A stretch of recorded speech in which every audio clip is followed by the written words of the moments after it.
Oke, selamat malam guys. Kembali lagi di gua Arif Inggris. Sekarang gue bakal berusaha untuk mengaudio visualisasikan sebuah thread yang sedang booming di Twitter mengenai sebuah cerita horor yang berdasarkan kisah nyata yang berjudul KKN di Desa Penari. Oke, langsung kita mulai aja.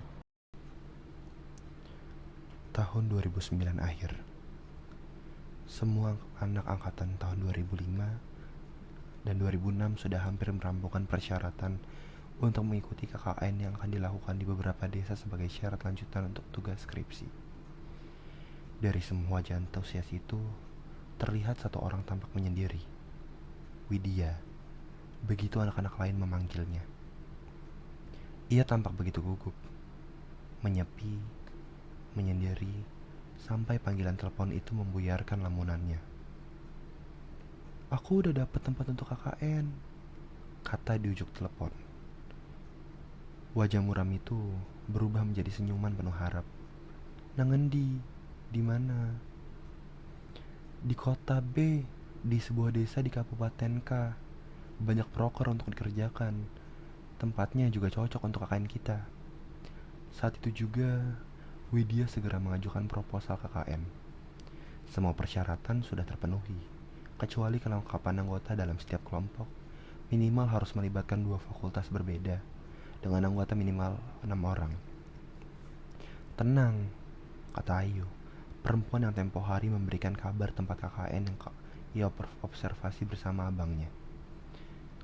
Benar saja, tidak beberapa lama muncul Bima dengan Nur. Ia menyampaikan kelengkapan anggota 6 orang yang melibatkan 2 fakultas sudah disetujui. "Siapa yang sudah gabung, Nur?" tanya Ayu. "Temanku, Kating. 2 angkatan di atas kita nih. Satu lagi temannya." Lega sudah batin Widya. Surat keputusan KKN sudah disetujui semuanya. Terdiri dari 2 fakultas dengan proker kelompok dan individu untuk pengabdian di masyarakat yang akan diadakan kurang lebih sekitar 6 minggu. Hanya tinggal menunggu pembekalan sebelum keberangkatan. Jauh hari sebelum malam pembekalan, Widya berpamitan kepada kedua orang tuanya tentang progres KKN yang wajib ia tempuh. Ketika orang tua Widya bertanya kemana proyek KKN mereka, terlihat wajah tidak suka dari raut ibunya. "Apa nggak ada tempat lain? Kenapa harus di kota B, Nak?" Wajah ibunya menegang. "Di sana tempatnya bukan hutan semua ya? Nggak bagus ditinggali oleh manusia." Namun setelah Widya menjelaskan bahwa sebelumnya sudah dilakukan observasi, wajah ibunya melunak. "Perasaan ibu nggak enak. Apa nggak bisa diundur 1 tahun lagi?" Widya enggan melakukannya, maka mesti berat. Kedua orang tuanya pun terpaksa menyetujuinya. Hari pembekalan sebelum keberangkatan.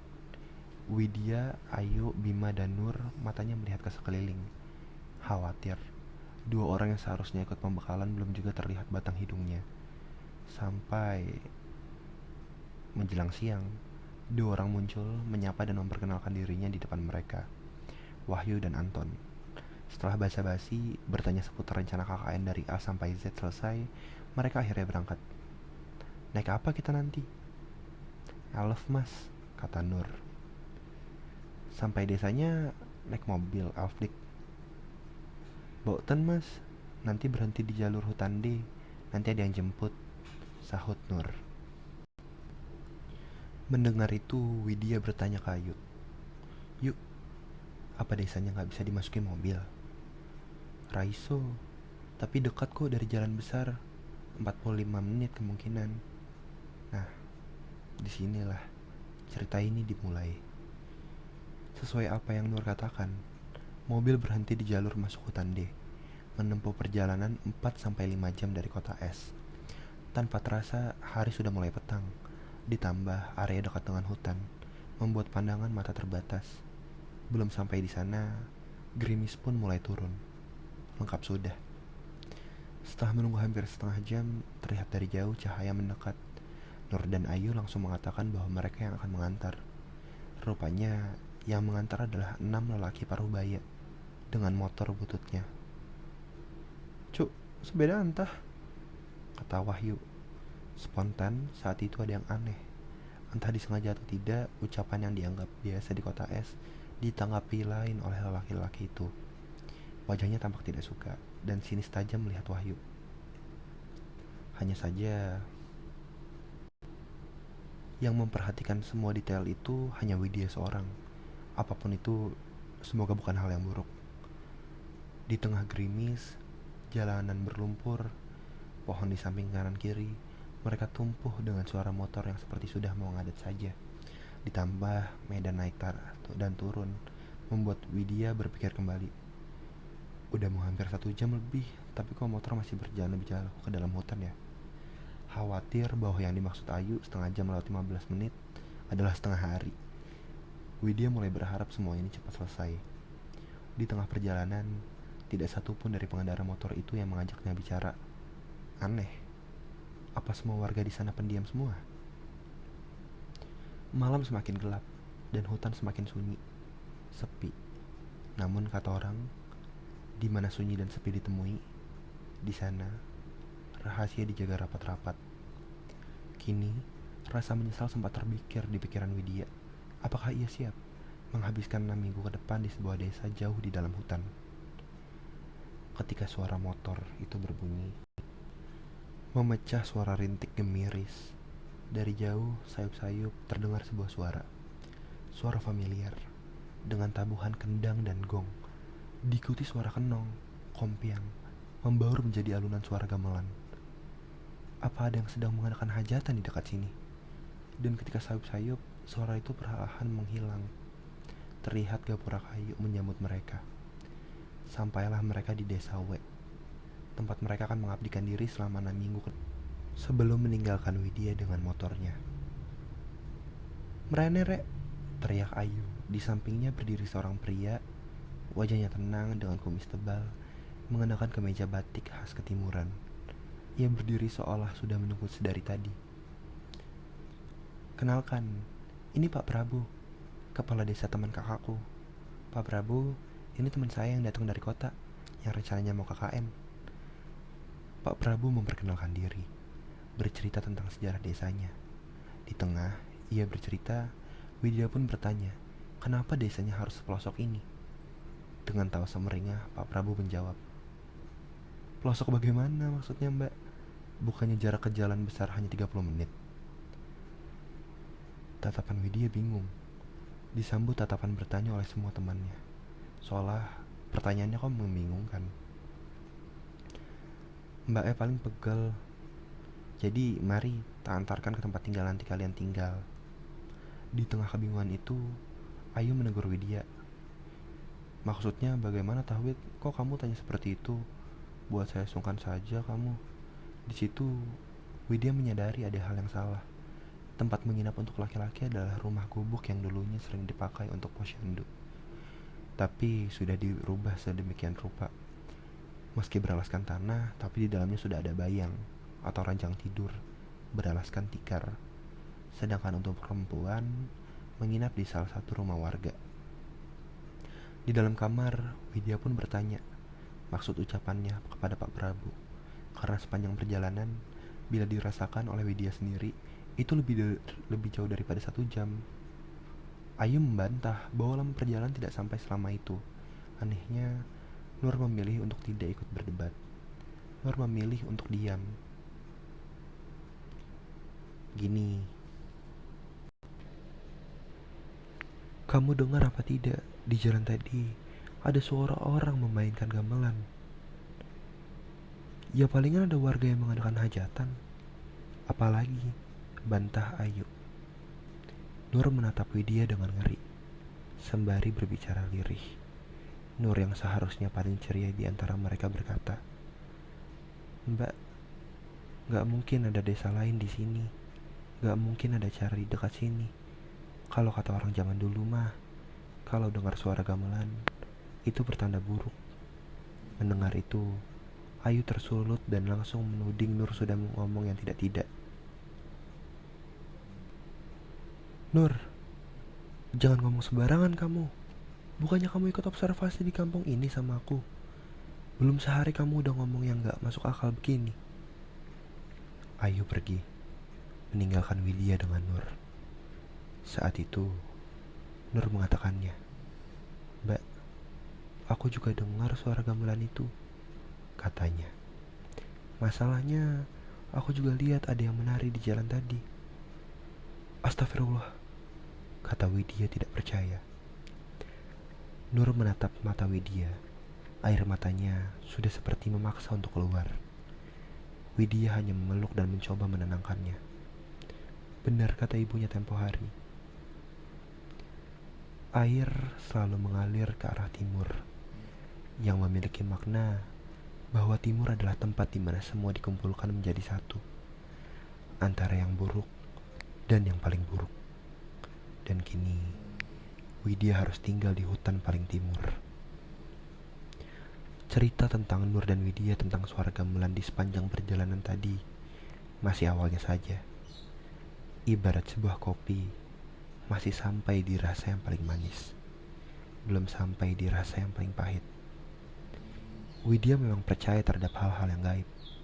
Itu ada di dalam ajaran agamanya. Namun, baru kali ini ia merasakan langsung pengalaman itu. Meski hanya sekadar suara. Berbeda dengan Nur, temannya. Ia mengaku melihat yang tidak seharusnya ia lihat. Mungkin Nur lebih sensitif. Memang, sejak awal, Nur yang paling berbeda di antara yang lain. Hanya dia seseorang yang mengenakan jilbab dibandingkan dengan Ayu dan dirinya sendiri. Nur itu yang paling religius. Karena setahu Widya sendiri, Nur jebolan pondok pesantren ternama di kota J. Terlepas dari itu semua, pengalaman KKN ini tidak akan pernah dilupakan oleh semua rombongan ini. "Nur," kata Widya sambil menenangkan. "Nur, bisa ndak cerita ini jangan sampai menyebar ke teman-teman. Kan jadi gak enak kalau misalnya sampai warga dengar. Apalagi kita di sini tuh kan sebagai tamu. Insya Allah semua akan baik-baik aja ya." Nur mengangguk, meski enggan menjawab kalimat Widya. Dan malam itu, tanpa terasa, dilewati begitu saja. Keesokan harinya, rombongan sudah berkumpul. Sesuai janji Pak Prabu, hari ini akan keliling desa, melihat semua proker yang sudah diajukan oleh Ayu tempo hari. Sekaligus meminta saran untuk proker individu yang harus dikerjakan oleh satu anak sendiri-sendiri. "Ngene iki, walaupun saya tinggal nang kene, aku yo pernah kuliah loh dek, sarjana lagi," kata Pak Prabu. Bahasanya medok, campur-campur antara bahasa Jawa dan bahasa Indonesia. Mendengar itu, Wahyu menimpali. "Itu loh, dengerin bapaknya. Walaupun rumahnya di desa, gak lupa kuliah," Wahyu melanjutkan. "Bapak ambil apa dulu? Perhutanan ya?" "Bukan," kata beliau santai. "Pertanian." "Lah, di sini kan gak ada sawah pak. Gimana sih?" "Ya memangnya sampean pikir hanya karena ambil pertanian harus terjun ke sawah?" Jawaban Pak Prabu sontak membuat tawa pecah. Widya melirik Nur. Dia sudah bisa ceria lagi, melupakan sejenak kejadian semalam. Sampailah mereka di pemberhentian pertama, sebuah makam di desa.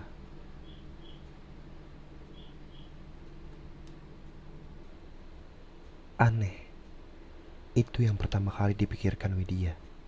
Atau mungkin serombongan orang. Di setiap nisan ditutup oleh kain hitam.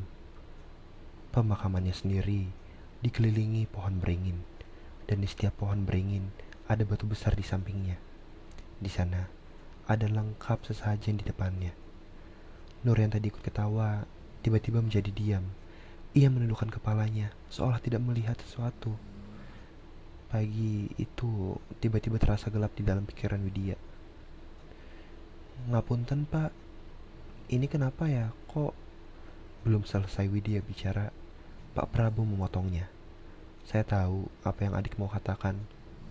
Pasti mau tanya kan, Kenapa batu nisannya ditutupi pakai kain gitu? Widya mengangguk. Rombongan menatap serius Pak Prabu, terkecuali Wahyu dan Anton. Terdengar mereka sayup tertawa kecil. Ini tuh namanya sangkarso, kepercayaan orang sini. Jadi biar tahu, kalau ini loh pemakaman. Terang Pak Prabu, yang jawabannya sama sekali tidak membuat serombongan anak puas. Sampai-sampai Wahyu dan Anton walaupun pelan sengaja menyindir. Namun Pak Prabu bisa mendengarnya. Ya orang bodoh juga bisa membedakan kuburan kali dengan lapangan bola, Pak. Pak Prabu yang awalnya tersenyum penuh dengan candaan, tiba-tiba diam. Raut wajahnya berubah dan tak tertebak. Semoga saja. Kalian tahu yang diomongkan ya. Kalimat Pak Prabu seperti penekanan yang mengancam. Setidaknya itu yang Widya rasakan. Sontak, Bima langsung merespon dengan meminta maaf. Namun Wahyu dan Anton memilih diam setelah mendengar respon Pak Prabu. Monggo Pak, bisa lanjut ke tempat selanjutnya. Tempat berikutnya itu adalah sinden atau kolam, tempat air keluar dari tanah. Pak Prabu mengatakan bahwa sinden ini dijadikan proker paling menjanjikan. Tidak jauh dari sana ada sungai. Inginnya Pak Prabu, sinden dan sungai bisa dihubungkan, jadi semacam jalan air. Tanpa terasa hari sudah siang. Ayu dan Widya sudah memetakan semua yang Pak Prabu tunjukkan. Memberinya sampel warna merah sampai biru, dari yang paling diutamakan sampai yang akhir paling dikerjakan. Namun tetap saja, selama perjalanan, Widya banyak menemukan keganjilan. Keganjilan yang paling mencolok adalah tidak satu atau dua kali, namun berkali-kali ia melihat banyak sesajen yang diletakkan di atas tempe, lengkap dengan bunga dan makanan yang diletakkan di sana. Ditambah bau kemenyan membuat Widya tidak tenang. Setiap kali mau bertanya, hati kecilnya selalu mengatakan bahwa itu bukan hal yang bagus. Nur setelah dari sinden, ia izin kembali ke rumah karena badannya tidak enak. Dengan sukarela, Bima yang mengantarkannya. Jadi observasi hanya dilakukan oleh 4 orang saja. Kemudian sampailah di titik di paling menakutkan, yaitu Tipak Talas. Kalau kata Pak Prabu, sebuah batas di mana rombongan anak-anak ini dilarang keras melintasi sebuah setapak jalan yang dibuat serampangan. Di kiri kanan ada kain merah lengkap diikat oleh janur kuning layaknya pernikahan. Kenapa nggak boleh, Pak? Tanya Ayu penasaran. Pak Prabu diam lama, seperti sudah mempersiapkan jawaban, namun ia enggan mengatakannya. Itu adalah hutan belantara, nggak ada apa-apanya. Hanya mempertimbangkan, takutnya kalau kalian kesana hilang, tersesat, lalu bagaimana? Sekali lagi, jawaban itu cukup membuat Widya yakin itu bukan yang sebenarnya. Namun, perasaan merinding melihat jalan setapak itu nyata. Observasi berakhir ketika Pak Prabu mengantar rombongan kembali ke rumah beliau. Ketika kembali, Wahyu dan Anton bertanya, di mana kamar mandi? Ia tidak menemukan tempat itu di tempat mereka menginap. Rupanya, setiap rumah di desa ini tidak ada satupun yang mempunyai kamar mandi. Alasan kenapa tidak ada satupun rumah yang memiliki kamar mandi adalah karena sulitnya akses air. Tapi Pak Prabu menjelaskan, di bagian selatan sinden, samping sungai, ada sebuah bilik dengan kendi besar di dalamnya. Di sana bisa digunakan untuk mandi. Tidak berhenti di situ, Pak Prabu mengatakan bahwa mulai hari ini, kendi di dalam bilik akan diusahakan selalu terisi penuh, terutama untuk mandi anak-anak perempuan. Untuk laki-laki bisa mengisi air di kendi dengan cara menimba air di sungai. Semua anak tampak paham, meski muka Wahyu dan Anton tampak keberatan, namun mereka tidak dapat melakukan apapun. Sekembalinya ke penginapan, Widya melihat Nur tengah tidur. Hari itu diakhiri dengan rapat dengan semua anak, lalu kembali ke kamar untuk mengerjakan laporan. Sore menjelang malam pun tiba. Nur sudah bangun, Saat itu juga Widya memintanya untuk mengantarkan dirinya pergi ke kamar mandi di bilik samping sinden. Awalnya Nur tampak tidak mau, tapi karena dipaksa, akhirnya ia pun ikut dengan catatan Nur adalah yang pertama kali masuk bilik. Widya setuju. Ia gak berpikir aneh-aneh. Selama perjalanan, ia melihat setiap rumah yang dilewati. Rata-rata sama. Semua rumah tepan tembok di depan kiri kanan dari gedek atau bambu dianyam.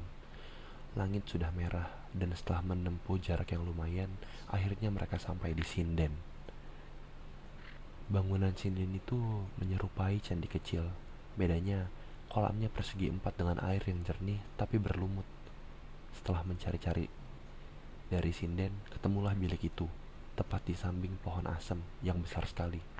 Rindang, tapi mengerikan. Sempat ragu, tapi Widya bilang lanjut. Rupanya benar, ada kendi besar di dalam bilik itu. Airnya juga sudah penuh di dalam kendi. Nur pun masuk. Sementara Widya menunggu di depan bilik. Matanya tidak melepaskan diri dari bangunan sinden yang entah kenapa seolah menarik perhatiannya. Di sampingnya ada sesajen itu. Dari dalam bilik terdengar suara air bilasan dari Nur. Setelah mencoba mengalihkan perhatian dari sinden, Widya baru sadar ada aroma kemenyan di dekat tempatnya berdiri. Ditelusurilah wangian itu. Benar saja, di samping pohon asam itu ada sesajennya. Yang lebih parah, bara dari kemenyan itu baru aja dibakar. Antara takut dan kaget, Widya pun kembali ke pintu bilik. Dan dari dalam sudah tidak terdengar suara air bilasan. Nur, Nur, teriak Widya sembari menggedor pintu kayu. Anehnya, hening. Tidak ada jawaban dari dalam. Masih berusaha memanggil, terdengar sayup suara lirih. Lirih sekali, sampai Widya harus menempelkan telinganya di pintu bilik. Suara orang sedang berkidung. Kidungnya sendiri menyerupai kidung Jawa. Suaranya sangat lembut. Lembut sekali, seperti seorang penyanyi biduan. Nur, Nur buka, Nur buka. Spontan Widya menggedor pintu dengan keras. Dan ketika pintu terbuka, Nur melihat Widya dengan ekspresi wajah panik. Kenapa sih, Wid? Ekspresi ganjil Widya membuat Nur kebingungan.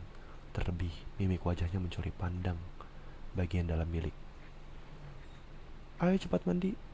Gantian biar aku yang jaga di luar. Kaget.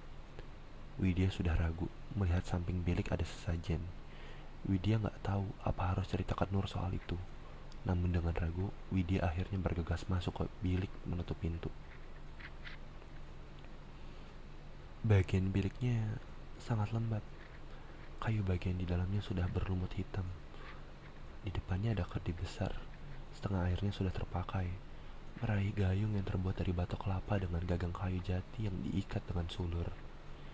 Widya mulai membuka bajunya perlahan. Masih terbayang dalam pikirannya nyanyian kidung tadi.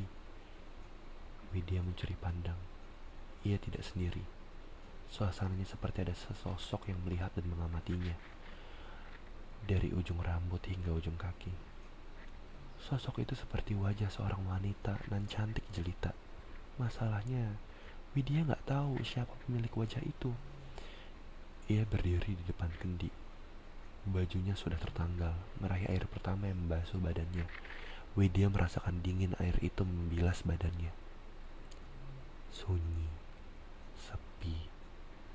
Nur tidak bersuara di balik bilik, memberikan sensasi kesendirian yang membuat bulu kuduk merinding. Setiap siraman air di kepalanya membuat Widya memejamkan matanya, dan setiap ia memejamkan mata, terbayang wajah cantik dan jelita itu sedang tersenyum memandanginya. Siapa pemilik wajah cantik itu? Kemudian, kidung itu terdengar lagi. Widya berbalik, mengamati suaranya dari luar bilik, tempat Nur berdiri seorang diri. Apakah Nur yang sedang berkidung? Pertanyaan itu menancap keras di kepala Widya. Usai sudah acara mandi di sore itu, Di perjalanan pulang, Widya mencuri pandang pada Nur. Matanya mengawasi seakan tidak percaya. Kemudian ia bertanya, Nur, awakmu iso gedung Jawa ya? Nur, kamu bisa bersenandung lagu Jawa ya? Nur mengamati Widya. Kemudian ia diam. Nur pergi tanpa menjawab sepatah kata pun dari pertanyaan Widya. Ia seperti membawa rahasianya sendiri, tanpa mau membagi rahasia itu.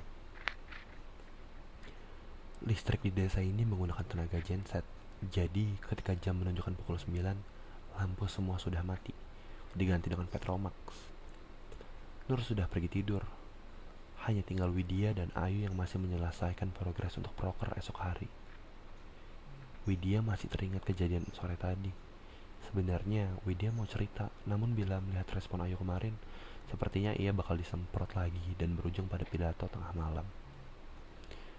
Di tengah keheningan mereka menggarap progres. Tiba-tiba Ayu mengatakan sesuatu yang membuat Widya tertarik. Tadi aku sama Bima mengecek progres untuk pembuangan. Ketika memutari desa, ingat gak tapak tilas? Ternyata gak jauh dari sana ada sebuah bangunan tua menyerupai sanggar. Widya terdiam beberapa saat, memproses kalimat Ayu. Loh, bukannya kamu udah mengerti dilarang berada di sana? Bukan aku, bela Ayu. Iku, Bima sih ngajak. Jarene. Katanya ada perempuan cantik, pas diikuti ternyata gak ada. Lah, terus kenapa kamu tetap ke sana? Anak ini, saya kan ngejar Bima. Apa dibiarkan saja anak itu nanti hilang? Perdebatan mereka berhenti sampai di sana. Namun perasaan itu, Widya merasa perasaannya semakin tidak enak. Sejak menginjak desa ini, semuanya terasa seperti kacau balau. Karena malam semakin larut, Widya pun beranjak pergi ke kamar. Di sana ia melihat Nur sudah terlelap dalam tidurnya. Ayu pun menyusul kemudian, berharap malam ini segera berlalu. Tiba-tiba terdengar langkah kaki saat Widya melihat apa yang terjadi. Bayangan Nur melangkah keluar. Ragu, apa kamu membangunkan Ayu? Widya pun beranjak dari tempatnya tidur, berjalan mengejar Nur. Rumah sudah gelap gulita. Sang pemilik rumah tampaknya sudah terlelap di dalam kamarnya. Di depan Widya, pintu rumah sudah terbuka lebar. Dengan perlahan, Widya melangkah ke sana. Malam itu sangat gelap, lebih gelap dari perkiraan Widya. Bayangan pohon tampak lebih besar dari biasanya, dan sayup-sayup terdengar suara binatang malam. Sangat sunyi, sangat sepi. Dilihatnya ke sana kemari mencari di mana keberadaan Nur.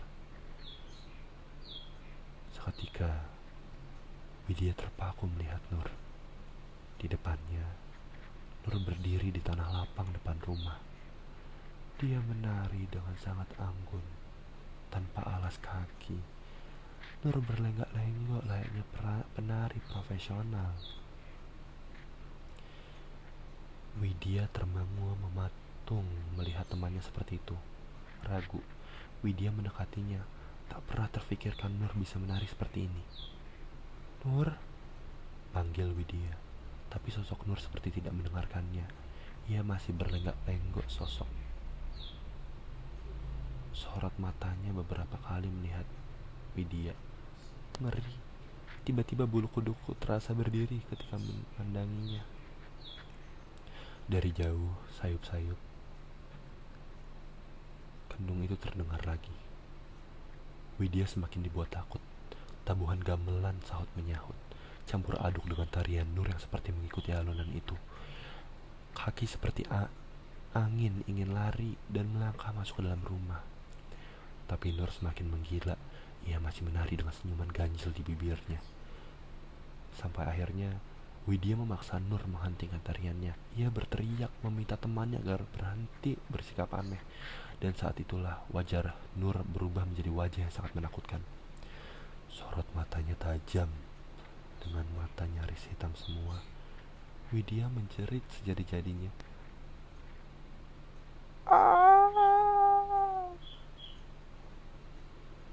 Kali berikutnya, seseorang memegang Widya kuat sekali, menggoyangkannya sembari memanggil namanya. Wahyu. Widya melihat Wahyu yang menatapnya dengan tatapan bingung plus takut. Malam-malam ngapain anjing nari sendirian? Jeritan Widya rupanya membangunkan semua orang, termasuk si pemilik rumah. Widya melihat sorot mata semua orang memandanginya, tak terkecuali Nur, yang rupanya baru saja keluar dari dalam rumah. Onopo tondo? Kalimat itulah yang pertama kali Widya dengar. Si pemilik rumah nampak khawatir. Namun Widya lebih tertuju kepada si Nur. Ia juga memandangi dirinya. Mereka sama-sama termangu memandang satu sama lain. Kejadian itu diakhiri dengan cerita Wahyu. Wahyu menceritakan semuanya. Awalnya, ia hanya ingin menghisap rokok sembari duduk di teras posyandu. Kemudian, ia tidak sengaja melihat seseorang sendirian menari-nari di tanah lapang. Karena penasaran, Wahyu mendekat sampai Wahyu baru sadar bila yang menari itu adalah Widya. Semua orang yang mendengarkan cerita Wahyu hanya bisa menatap nanar. Tidak ada yang berkomentar. Si pemilik rumah akhirnya menyuruh mereka semua bubar dan masuk ke dalam rumah lagi, karena hari semakin larut.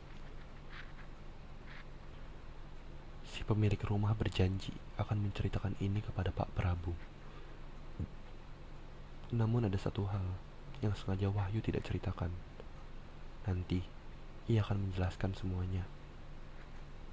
Namun malam itu benar-benar malam yang gila. Seolah-olah menjadi pembuka rangkaian kejadian yang akan mereka hadapi di sela tugas KKN mereka ke dalam situasi yang paling serius.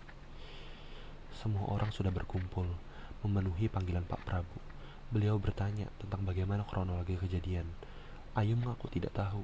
Widya mengatakan ia sedang mengejar Nur yang pergi keluar rumah. Namun Nur sendiri mengatakan ia hanya pergi ke dapur untuk mencari air minum. Semua penjelasan itu tidak membantu sama sekali.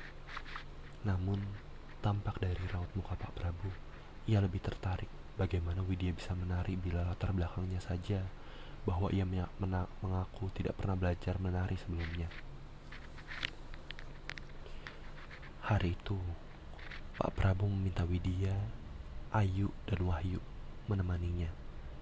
Nur pergi, ia masih harus mengerjakan proker individualnya dengan berbekal motor butut yang tempo hari digunakan untuk mengantar mereka masuk ke desa ini. Kali ini digunakan untuk mengantar mereka ke rumah seseorang. Wahyu dengan Widya, Pak Prabu berboncengan dengan Ayu.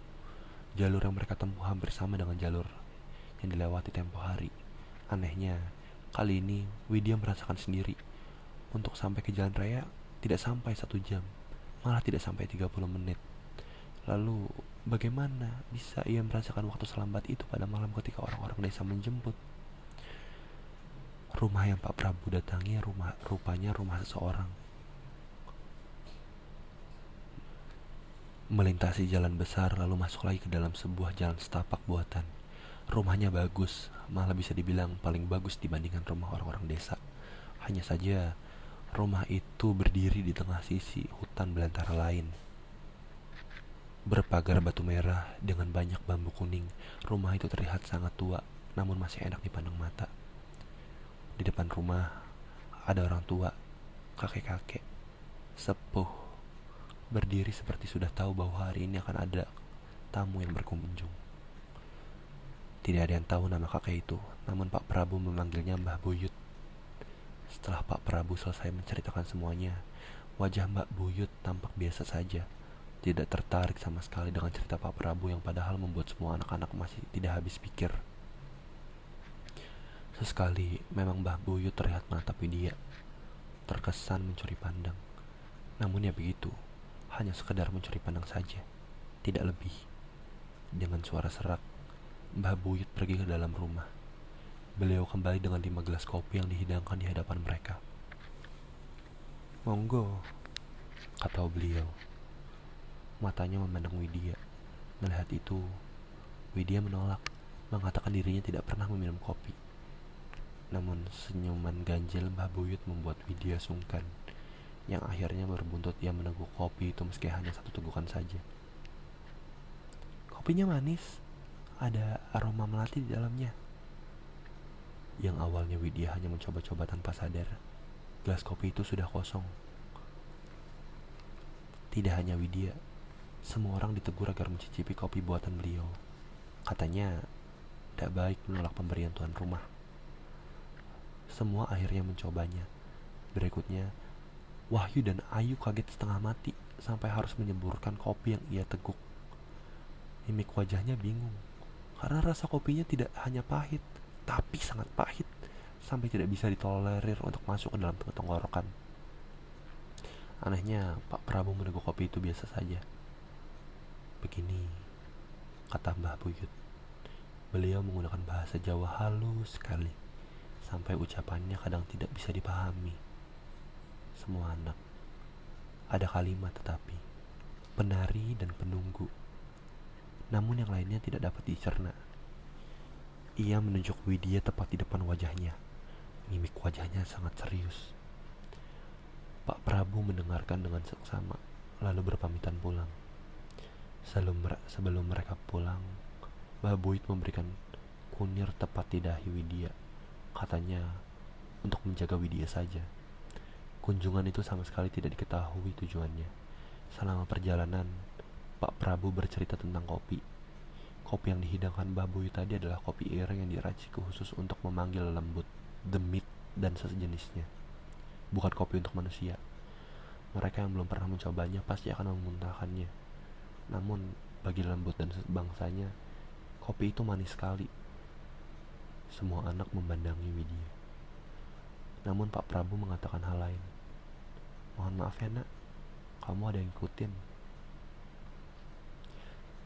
Selain mengatakan itu, Pak Prabu juga mengatakan bahwa tidak perlu takut, karena Widya tidak akan serta-merta diapa-apakan. Hanya diikuti saja. Yang lebih penting, Widya gak boleh pergi atau dibiarkan sendirian. Harus selalu ada yang menemaninya.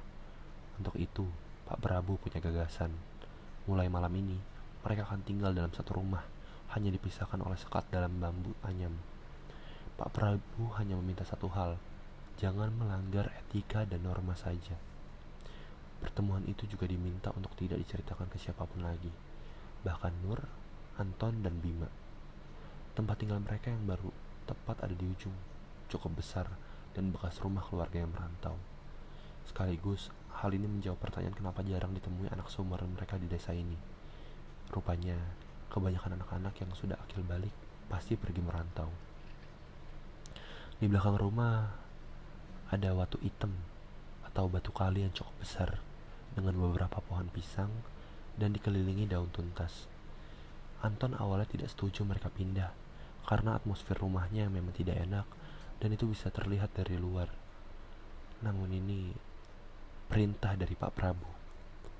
Setelah kejadian itu, Ayu sedikit menghindari Widya.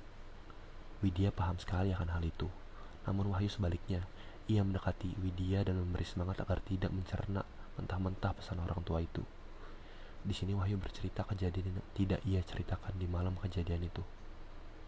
Wid, temanmu kok yang cowok itu baik-baik saja kah? Maksudnya mas?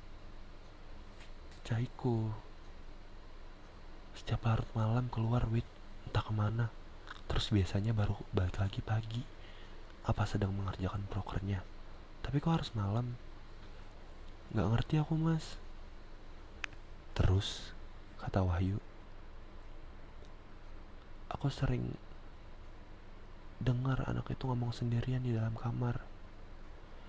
Gak mungkin lah mas. Sumpah, gak cuma itu. Kadang dia tertawa sendirian. Gila kali anak itu. Bima itu religius mas, gak mungkin aneh-aneh. Yo wes, tanya Anton kalau gak percaya. Malam sebelum kejadian itu, Bima sebenarnya ada di kejadian. Dia cuma lihat kamu dari jendela. Paham kamu sekarang? Gila itu anak.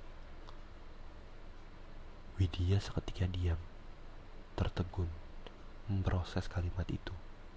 Ia melihat Wahyu pergi dengan raut muka kesal. Malam, semua anak sudah berkumpul. Nur ada di kamar, dia sedang sholat. Widya di ruang tengah sendirian, sedangkan Ayu, Wahyu dan Anton ngobrol di teras rumah. Bima ada pertemuan dengan Pak Prabu. Sebelum suara kidung terdengar lagi.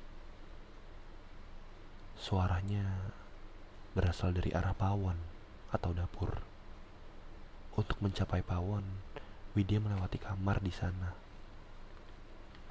Dan di sana ia melihat Nur sedang bersujud. Semakin lama, suaranya semakin terdengar jelas. Pawon rumah ini hanya ditutup dengan tirai. Saat Widya menyibak tirai, ia melihat Nur sedang meneguk air dari kendi, lengkap dengan mukenanya. Seketika Widya mematung, diam lama sekali, sampai Nur yang meneguk dari kendi melihatnya. Mata mereka saling memandang satu sama lain. "Lapo Wid? Kenapa Wid?" tanya Nur. Widya masih diam. Nur pun mendekati Widya. Sontak Widya langsung lari dan melihat isi kamar. Di sana tidak ada Nur yang tadi sedang bersujud. "Ada apa sih sebenarnya?" tanya Nur yang sekarang di samping Widya. Ia memegang bahu Widya. Dingin. Tangan Widya masih gemetaran. Sampai semua anak melihat, mereka kemudian mendekatinya. "Kenapa kok ramai sekali?" tegur Ayu. "Nggak tahu, anak ini ditanya dari tadi nggak jawab-jawab." "Lapok Wid." Wahyu mendekati. "Tanganmu kenapa gemetaran begini sih? Ada apa?" kata Anton. "Nur, ambilkan air gitu loh, kok malah diem aja?" tegur Anton. Nur kembali dengan tekok kendi yang tadi. Dia memberikannya kepada Widya, dan Widya kemudian meneguknya. Lalu tiba-tiba Widya diam lagi, membuat semua orang bingung. Tangan kiri Widya masih memegang tekok, sedangkan tangan kanannya terangkat langsung masuk ke dalam mulut. Di sana, Widya berusaha mengambil sesuatu. Ada 2-3 helai rambut panjang dan itu keluar dari mulut seorang Widya. Semua orang menyaksikannya. Beringsut mundur, kaget. Begitu penutup tekonya dibuka, di dalamnya ada segumpal rambut. Benar-benar segumpal rambut dengan air di dalamnya. Nur yang melihatnya langsung bereaksi. "Tadi aku juga minum dari situ, gak taunya ada begituan." Widya muntah sejadi-jadinya. Saat keadaan tegang seperti ini, Anton tiba-tiba mengatakan, "Kamu diincar ya, Wid? Kata mbahku, kalau tiba-tiba muncul rambut, itu biasanya kalau gak disantet ya diincar makhluk halus." Nur kemudian mengatakannya, "Wid, apa penari itu masih ngikutin kamu? Soalnya dari kemarin aku belum lihat dia di belakangmu." Berhari-hari setelah pengakuan Nur itu membuat Widya semakin was-was. Ia jatuh sakit selama 3 hari. Dan selama itu juga Widya hanya terbaring di atas tikar kamar. Nur tidak melanjutkan lagi ceritanya karena katanya ia sudah salah mengatakannya. Seharusnya ia menahan cerita itu. Selama Widya terbaring sakit, ia seringkali ditinggal sendirian di dalam rumah. Dan selama tinggal di rumah itu, ada satu kejadian yang tidak akan pernah Widya lupakan.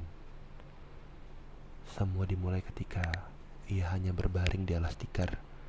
Ayu dan Nur berpamitan akan memulai program mereka. Anak-anak laki-laki juga memulai program mereka masing-masing. Seharusnya tidak ada satupun orang di rumah itu. Namun siang itu terdengar suara sesuatu yang dipukuli. Hal itu menimbulkan rasa penasaran. Suaranya seperti benturan antara lempengan yang keras. Awalnya Widya menghiraukannya, namun semakin lama Widya tidak tahan dan akhirnya memeriksanya. Suara itu terdengar ada di belakang rumah, tepat di samping pawon atau dapur. Maka Widya pergi ke sana. Saat ia sampai di pintu pawon yang terbuat dari kayu, Widya berhenti. Di sela-sela pintu, Widya mengintip. Alangkah bingungnya melihat di antara pohon pisang itu ada seorang bapak-bapak. Usianya berkisar antara 50-an. Menggunakan pakaian hitam ala orang yang akan berkebun, ia berdiri di antara pohon pisang. Matanya tampak mengawasi rumah yang menjadi penginapan Widya selama KKN. Lama sekali Bapak itu berdiri mengawasi penginapan Widya. Gerak-geriknya sangat mencurigakan, seperti ingin masuk ke dalam rumah. Namun, bapak itu ragu, ketakutan. Tiba-tiba terasa di dalam diri Widya. Kemudian, selang beberapa menit, bapak itu pergi meninggalkan tempat itu. Rasa lega, bapak itu pergi. Widya berniat kembali ke kamar. Di sana ia melihat Anton baru saja masuk ke dalam rumah. Mereka berpapasan. Bodohnya, Widya tidak menceritakan hal itu kepada Anton dan anak lain. Karena keesokan harinya, peristiwa yang sama kembali terulang. Diawali suara keras yang sama, Widya kembali mengintip. Kali ini, bapak itu lebih berani. Ia melihat ke sana kemari, mendekati penginapan dan beberapa kali berusaha mengintip. Dari gerak-geriknya, tampaknya bapak itu berniat buruk. Masalahnya, apa yang ingin dia cari di sini? Memikirkan hal itu, Widya tiba-tiba seperti baru ingat. Ia hanya di rumah ini sendirian, seorang wanita sendirian di dalam rumah, dan seorang pria asing mendekati rumah itu, apalagi kalau bukan. Sesaat, ketika si bapak sudah berdiri di depan pintu pawon, suara itu mengejutkannya. Suara keras itu rupanya dari batu di belakang pawon, keras sekali, sampai membuat si bapak lari tunggang-langgang. Widya menyaksikannya sendiri. Ada yang melempar batu cukup besar, tepat di batu hitam atau batu kali di belakang rumah, sehingga si bapak panik dan pergi. Widya ikut pergi. Widya melaporkan pada Pak Prabu, yang ikut kaget mendengarnya. Dicarilah si bapak itu dan ketemu. Rupanya dia adalah warga desa sana. Ketika ditanya apa yang dilakukan di rumah anak-anak KKN, bapak itu mengatakan sesuatu yang entah benar atau tidak. Dia bilang dia melihat seorang wanita. Wanita yang dilihat si bapak ini mengenakan pakaian seperti dayang atau penari. Dan ia masuk rumah ini. Namun karena beliau takut disangka melakukan hal yang tidak baik, ia memeriksanya diam-diam. Tapi hari di mana ia lari tunggang-langgang, ia melihat sesuatu di pawon rumah. Ia melihat wanita itu di dalam pawon rumah. Ia sedang menari dengan anggun. Sesaat sebelum ia melihat wajahnya, si bapak kaget setengah mati. Karena di balik sirat wajah wanita yang disangka terlihat cerita itu, rupanya polos, rata, tak ada bentuk. Apa yang diucapkan si bapak memang tidak dapat dipercaya. Namun Pak Prabu tidak punya bukti lebih jauh. Maka Pak Prabu hanya menegur agar tidak melakukan hal itu lagi. Si bapak pun pergi. Namun Pak Prabu mengatakan hal lain yang membuat Widya bergidik ngeri. Ada yang coba memberi pesan sama kamu, Mbak? Siapa, Pak? Mbak, penjaga batu kali itu. Setelah kejadian itu, Widya diminta ke rumah Pak Prabu bila masih sakit. Namun ada kejadian lagi yang Widya alami. Kali ini melibatkan Nur, dan alasan kenapa rentetan semua kejadian ini berhubungan satu sama lain. Waktu itu siang hari, Widya sedang mengerjakan proker yang sudah tertunda beberapa hari. Wahyu mendekati Widya. Ia menawarkan kesempatan untuk keluar desa sementara karena harus membeli perlengkapan untuk progres kerjanya yang harus dibeli di kota. Melu mpok ten, ikut gak? Jauh gak? Tanya Widya. 2 jam, kata Wahyu. Aku udah izin Pak Prabu, boleh pinjam motornya. Ya sudah, ikutlah aku, kata Widya.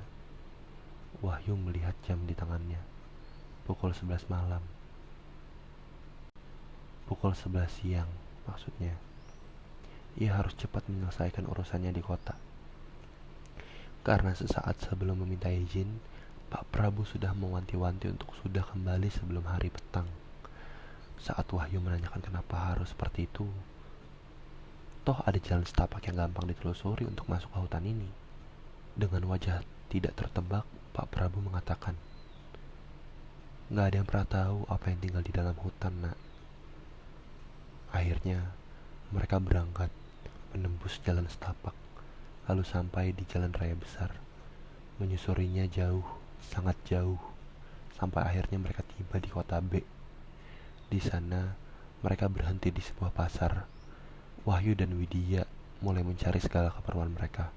Kurang lebih setelah 2 jam, mereka mencari kesana kemari dan setelah mendapatkannya, mereka langsung cepat kembali. Wahyu berhenti di pom bensin. Ia harus mengembalikan motornya dalam keadaan bensin full. Etika ketika meminjam barang orang lain. Jam sudah menunjukkan pukul 4 sore. Sudah terlalu sore. Sejenak ia melihat Widya dari jauh. Ia berhenti tepat di samping penjual cilok. Ketika Wahyu sampai di sana, ia memberi cilok. Membeli beberapa cilok untuk Widya dan dirinya sendiri. Saat itulah si penjual cilok melihatnya seperti ingin menyampaikan sesuatu. "Masnya pendatang," kata orang asing itu. "Boten pak, saya hanya KKN di sini." "Tetap saja, orang luar kan," kata si penjual masih melihat Widya dan Wahyu bergantian. "Neh oleh takon, mas sama mbaknya KKN di mana?" Wahyu menceritakan semuanya, termasuk tempat KKN-nya. Saat itu juga terlihat jelas sekali perubahan wajah si penjual. "Berarti sebentar lagi Anda akan lewat di hutan." "Iya pak, sudah jam segini mas, apalagi udah mau gelap. Apa gak bisa besok aja mas? Cari saja penginapan, soalnya udah jam segini. Sudah jarang ada yang lewat," kata si bapak. "Enggak pak, saya lanjut saja," Wahyu pun menjawab. "Gini mas, bisa saya minta waktunya sebentar?" Si penjual cilok tiba-tiba mengatakan hal itu dengan wajah tegang. "Enggak pak," kata Wahyu.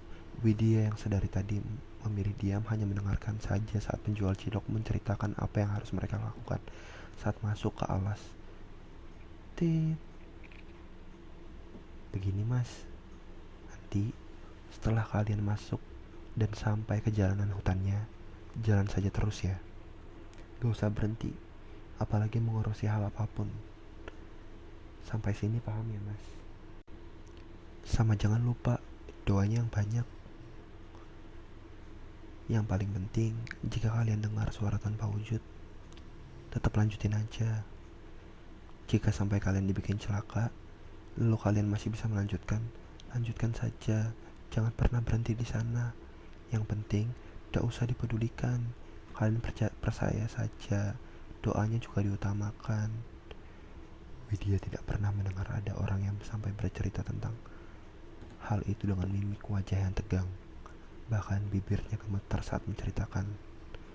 "Saya doakan kalian selamat sampai tujuan." Tepat ketika langit sudah kemerahan, mereka melanjutkan perjalanan. Di belakang, Widya mulai merasakan angin dingin melewatinya begitu saja. Tidak pernah disangka, jalan masuk hutan lebih gelap ketika petang sudah menjelang. Cahaya motor yang dikendarai Wahyu menembus kegelapan malam. Kilasan pohon hutan di samping kiri kanan jalan menjadi pemandangan tak terelakkan. Hanya suara motor yang mampu menghidupkan sepi senyap di sepanjang jalan. Karena benar saja, tak ditemui satupun pengendara lain di sini.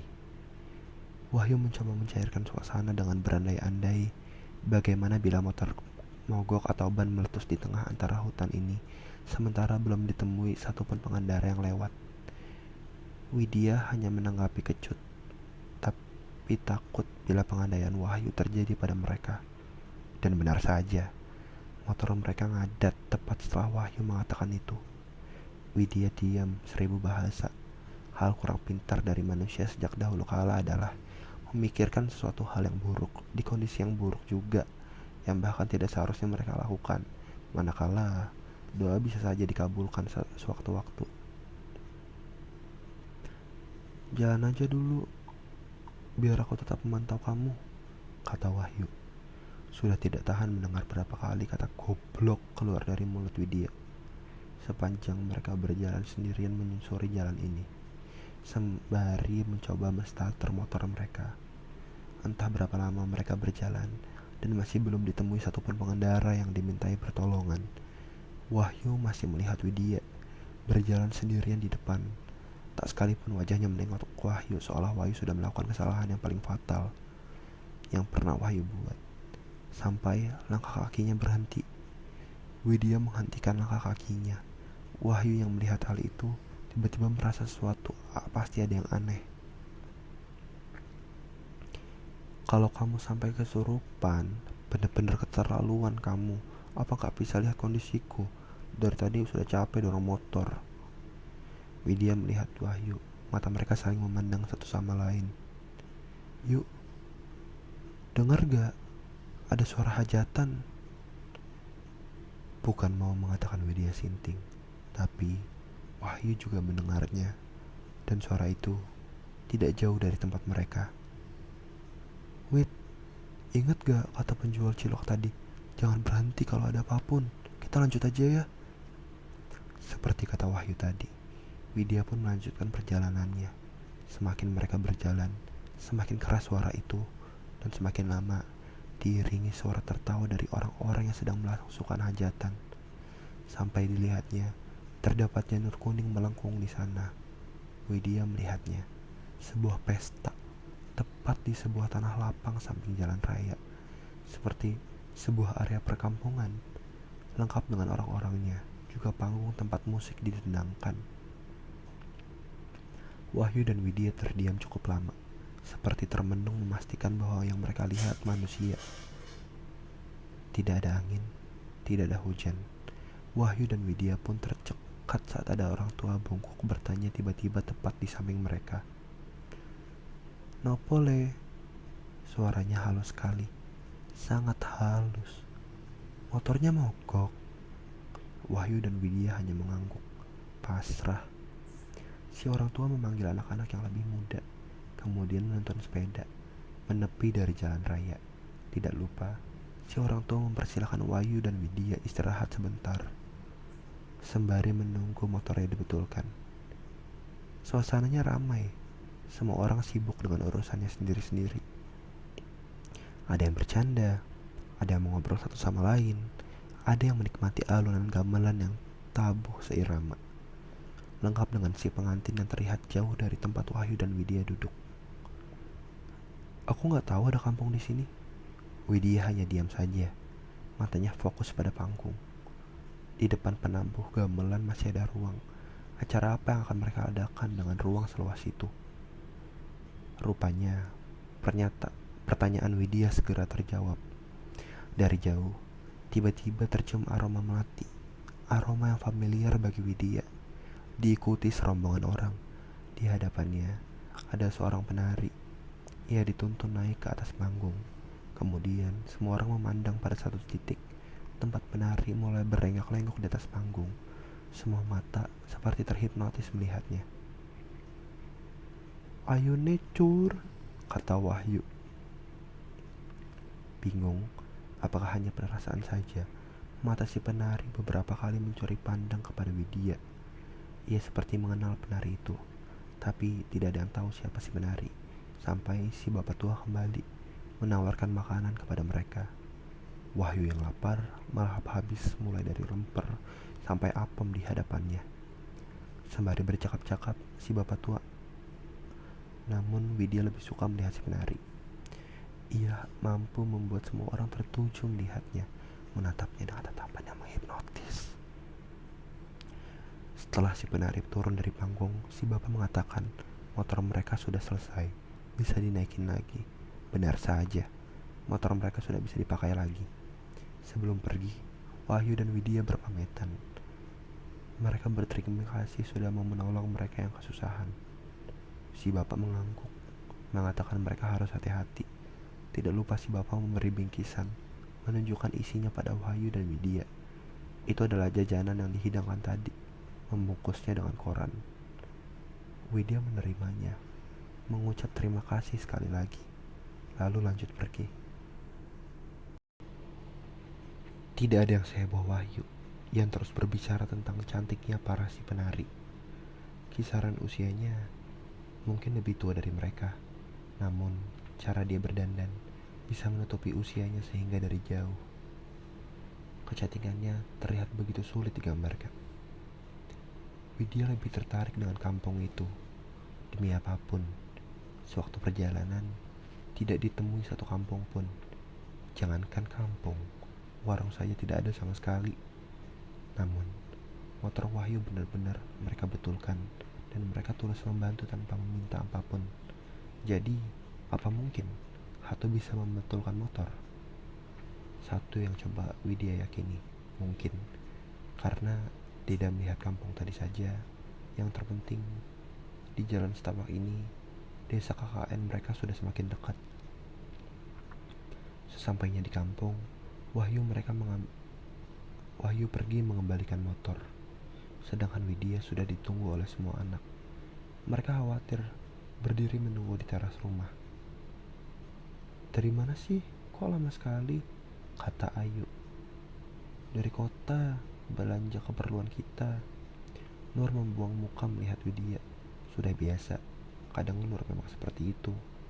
Setelah dia menceritakan kejadian kemarin, dia tidak lagi mau membicarakan itu. Sekarang dia sedikit menjauhi Widya, dan dia merasakan itu sangat terasa. Di suasana tegang itu, hanya Bima yang mencoba mencairkan suasana. "Wes tak lah, kok kaku ngene sih? Sudahlah, kok canggung gini sih?" Bima menggandeng Widya, menyuruhnya masuk rumah. "Awakmu pegel kan? Kamu pasti capek kan?" Tidak beberapa lama, Wahyu sudah datang. Ia masuk rumah tanpa membuang-buang waktu.